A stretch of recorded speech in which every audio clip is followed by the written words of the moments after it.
Self-regulated learning is about unleashing that inner teacher within all of us and helping us lead our own learning. And the research suggests that it's one of the most powerful instructional and educational levers that we have in all of the learning sciences.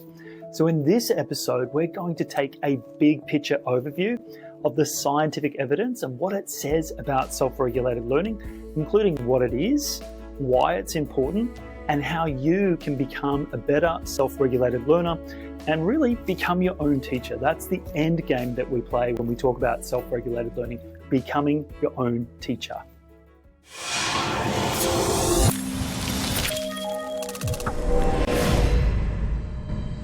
So what exactly is self-regulated learning?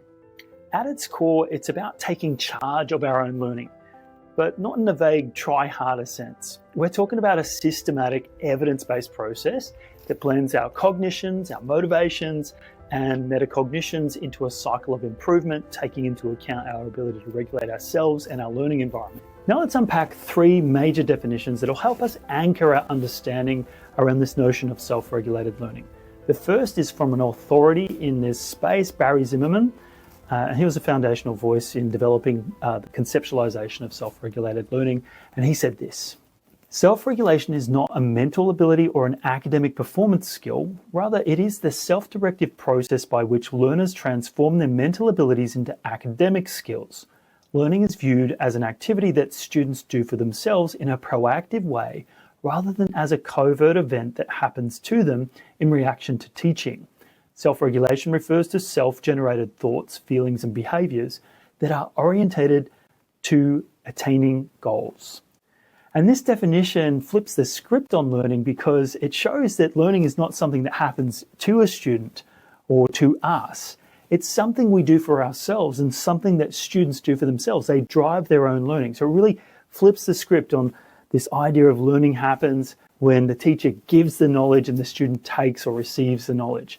That's not how it works. It means you are the owner of that process and you initiate and drive the learning process and you become your own teacher. Another authority in this space was Pintrich, who developed the multiple strategies for learning questionnaire.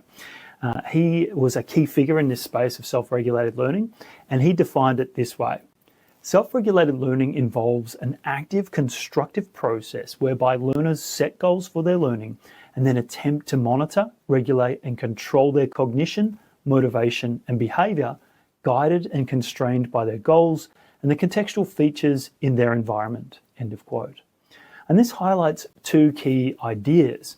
One is that learning is goal-directed, and the other is that it's situated within a context. It's not just about internal willpower, but it's about navigating the environment and responding to the environmental constraints, the dynamic nature of an environment that changes, and a student's ability to adapt to those changes in a productive way that still optimizes their learning. Now, our final definition of self-regulated learning comes from Winne in 2015, who gives us a more cognitive lens to self-regulated learning.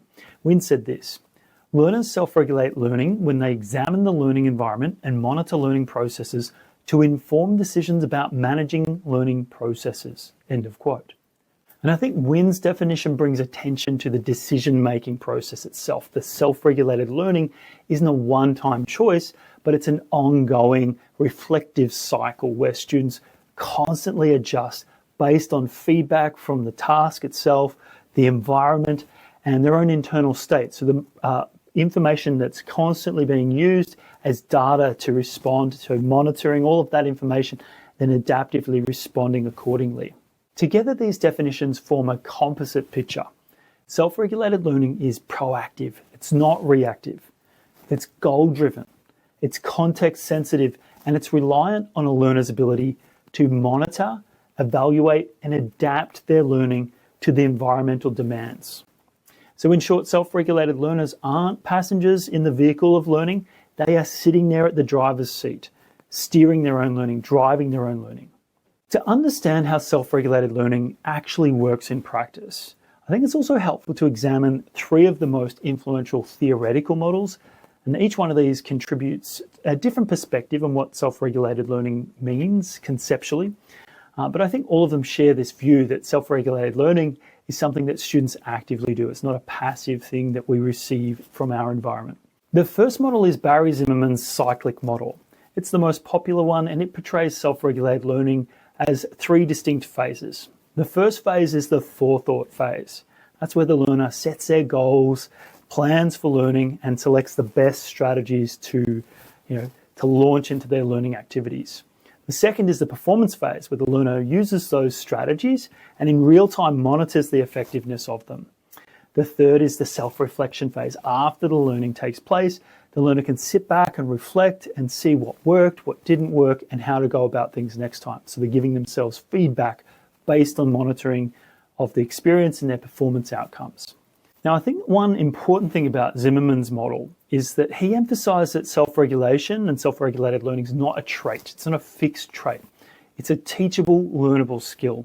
And over time, students who cycle through those steps, they build a personalized repertoire of strategies and reflective routines, mental routines, that help them become better self-regulated learners. So you can build your capacity to self-regulate your learning and become your own teacher. It's exciting stuff.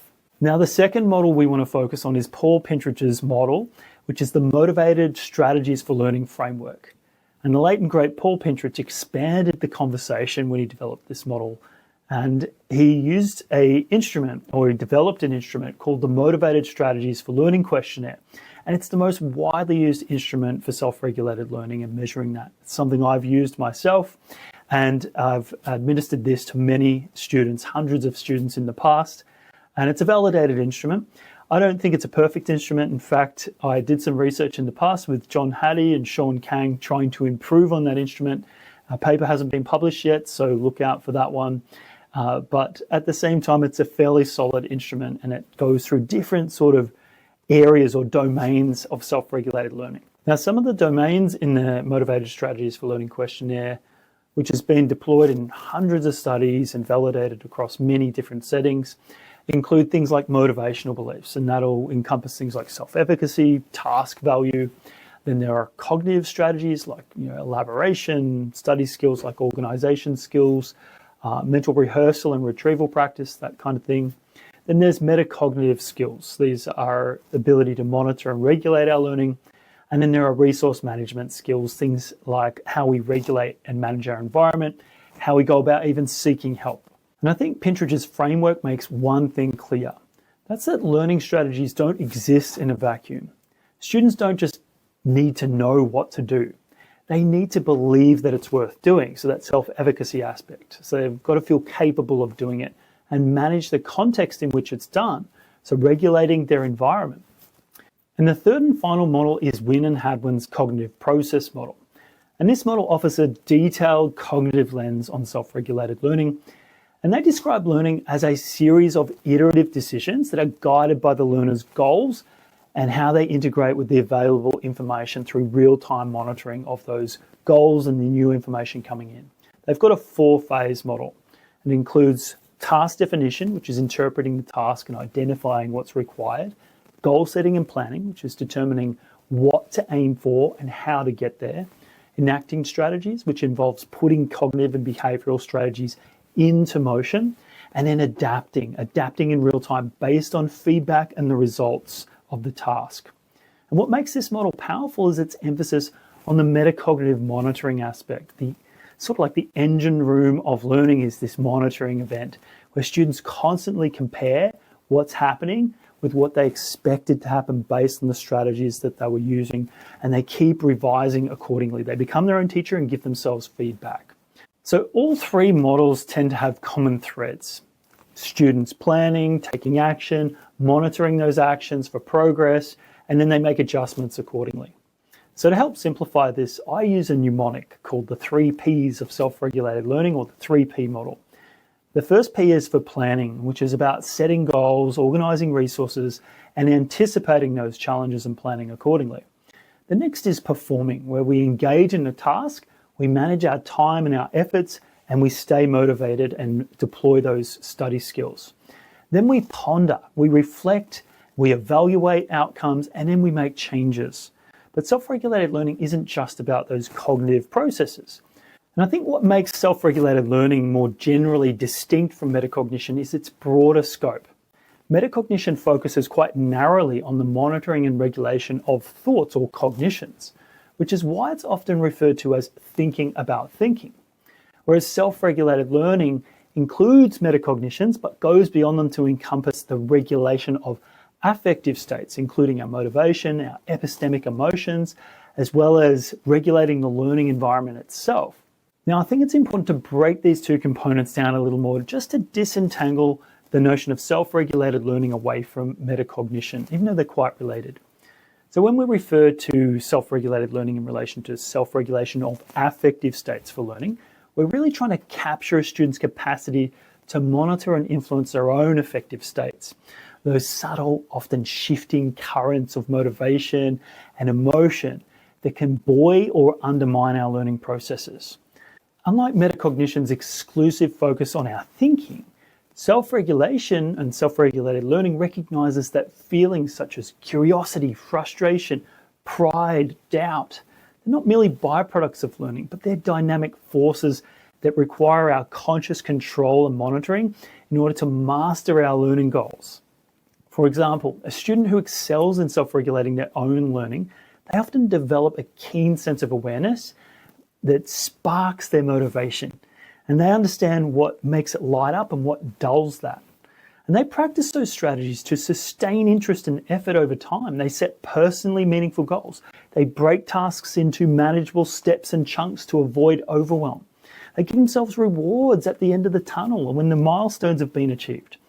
And equally, a student that is regulating their affective states really well is going to learn to identify and work with what we refer to as epistemic emotions. These are the emotions tied to the process of knowing, such as confusion, frustration, surprise, excitement about grappling with new material and having those light bulb moments.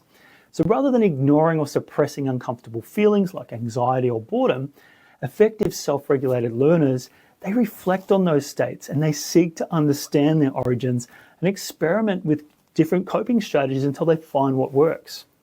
That might involve down-regulating anxiety before a test so that it doesn't impede their performance, or reframing mistakes as opportunities that they can bounce back from and improve from and learn from so they can be better for next time and improve from each lesson they go through.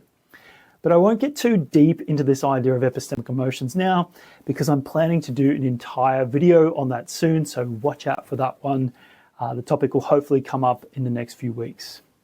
Then there's this idea of self-regulated learning as it applies to one's study and learning environment. And this is sometimes referred to in the scientific literature as resource management or environmental regulation within it, the sort of broader framework of self-regulated learning. And in my view, I simply refer to it as environmental regulation, regulating your environment. And I use the term to refer to the learner's ability to intentionally modify or control their physical and social surroundings so that they can optimize their learning. And it includes things like selecting suitable study locations, minimizing distractions, putting your phone away, seeking help from other peers or instructors or coaches, or even managing your own time and the materials required to learn. So knowing how to use technology when it helps, when it hinders your learning, and how to keep it as a slave and not a master. And in this way, I think self-regulated learners are what the behavioral economists would refer to as choice architects. And they create conditions that are most favorable to the choices that support their own learning goals. So let's quickly recap. Self-regulated learning includes but goes beyond metacognition. And while metacognition refers exclusively to monitoring and regulating our own thoughts, self-regulated learning involves two additional essential themes. And the first is how we monitor and regulate our own affective states, including our emotions, our feelings, a sense of arousal and motivation. And the second is how we monitor and regulate our own environments, such as removing distractions, setting up technology to succeed, and managing our time allocation and efforts that we appoint to each learning task. And while metacognition is an essential part of self-regulated learning, it's only one smaller slice nested within that broader pie of self-regulated learning.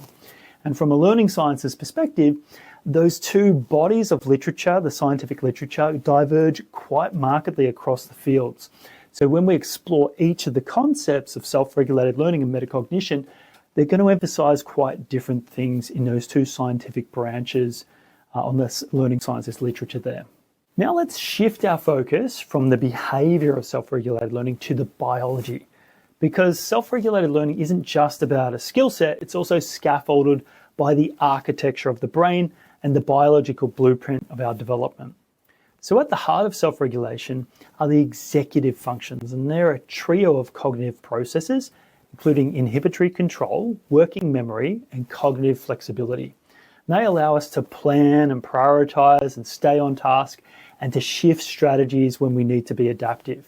And the processes are governed largely by the prefrontal cortex, which is unlike many other brain regions because it continues to mature into early adulthood, later for males compared to females. And that's critical for students and educators to understand, because it means we're not just shaping academic performance, we're shaping the actual brain development and the trajectory of someone's brain development when we help them engage in self-regulated learning.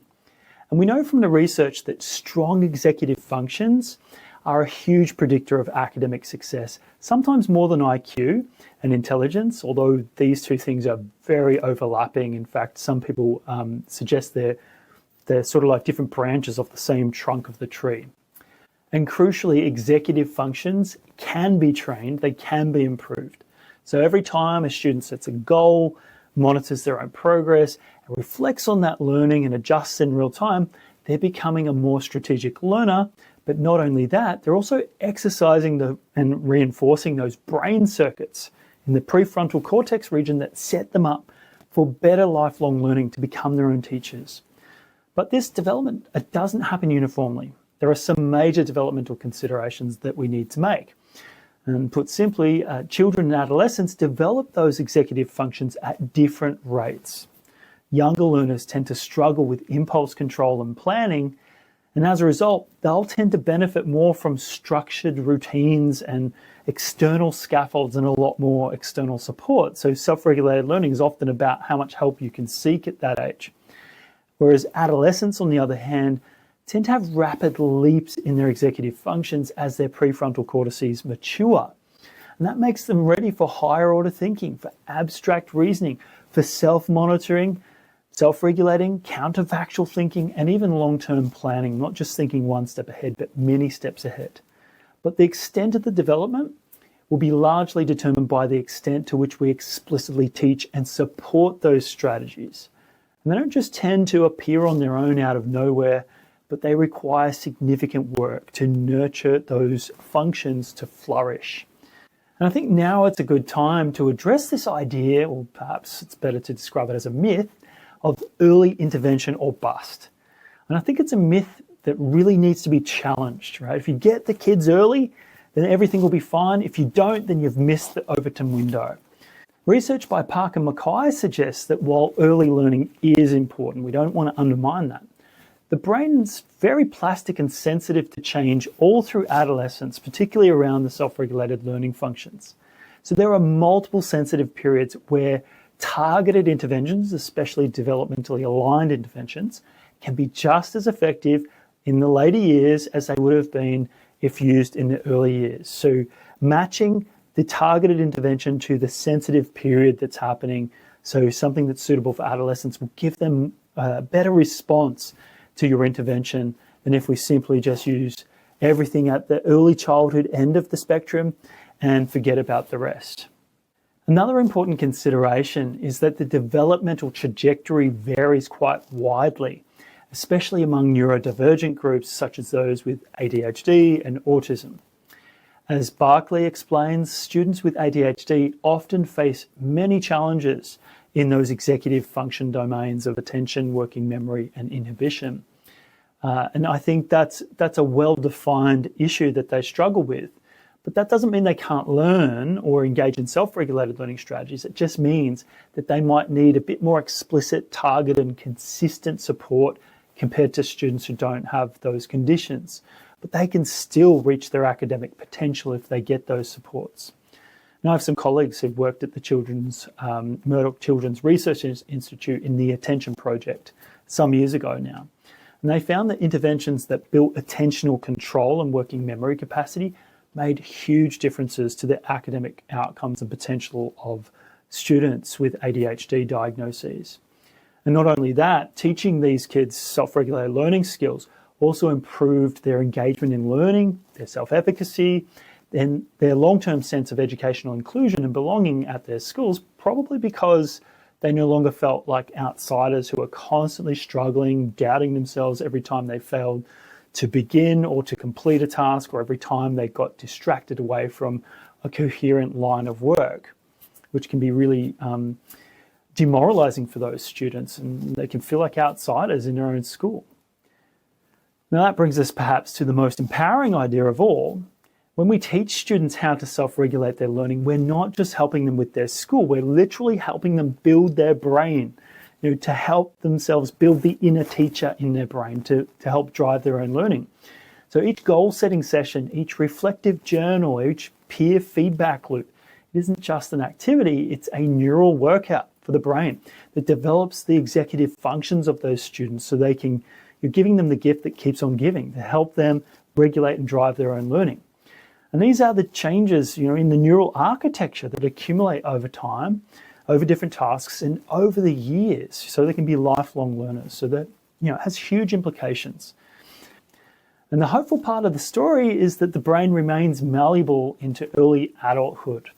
Well-timed supports to coincide with the sensitive periods of development, they're often more impactful than simply just throwing all our resources into early childhood education, assuming that that's the best end of the continuum to start from. But it's not always the case. Sometimes the sensitive period only opens up in adolescence and closes in adolescence, and that's when we can make the biggest difference. Now let's take a quick moment to recap the key points that we've covered. The first is that self-regulated learning is not just another academic skill. It lays the neural architecture in your brains and the prefrontal cortices to ensure that you can engage in lifelong learning and self-teaching. It's unleashing that inner teacher. In other words, self-regulated learning involves teaching students how to become their own teachers, how to think strategically, how to plan and perform and ponder, remember the 3P model, and how to adapt in real time to their learning environment needs and demands. We explored 3 foundational models: the Zimmerman cyclical phases model, Pintrich's motivational cognitive framework, and Winne and Hadwin's cognitive architecture model. While each of the models has a unique lens to offer, I think they all converge on one truth, and that's that learning is something students do actively and deliberately. It's not just done to them. It involves more than just metacognition. It also involves monitoring affective states as well as being able to monitor and regulate their learning environments. We then zoomed inside the brain to see how self-regulated learning connects with executive functions. Now, the cognitive processes that make self-regulated learning possible in the first place, and those systems governed by the prefrontal cortex, as I said before, are still developing into early adulthood. So they're highly trainable through the adolescent sort of window of opportunity. That's a sensitive period to developing self-regulated learning skills. So that means when we get better at learning, we aren't just building knowledge here. We are literally shaping and reshaping the developmental architecture of our brains. And we're setting ourselves up for better lifelong learning and flourishing, not just for school, but for life itself. So where do we go from here? Well, in the next video, we're going to turn to the practical side of the science on self-regulated learning. We're going to explore what the research says about how to get better at each of the core elements of self-regulated learning. So if you've ever been really stuck, you've hit a wall with your study and you just can't move forward, you can't see improvements no matter how hard you're trying, that next video will be pretty important for you, potentially even quite transformative for your learning journey. Thanks so much for watching, and I look forward to you joining me in the next episode.